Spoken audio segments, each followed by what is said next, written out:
Have you here for the biggest conference in ELDR's history. It's a long time since you have been, we are saying that you have been here in the early 90s when ELDR was new for us. And it's good to have you here, which we consider to be the cradle of liberalism.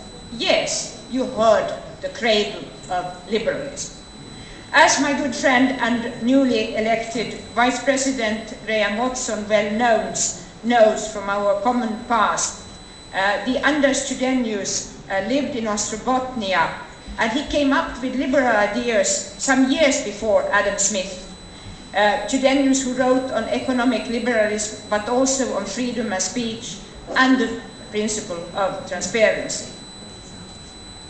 Honestly spoken, in an era when more regulation is proposed everywhere, more limits to freedom, for example, the freedom of movement, there is one lesson of Chydenius that I want to highlight. He saw how the most remote ironworks suffered the most from the mercantile regulation and the monopolies that existed at that time, especially from foreign trade. And therefore he came up with new ideas. The weakest who suffered the most from the regulation.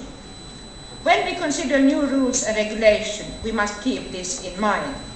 Let us think about migration.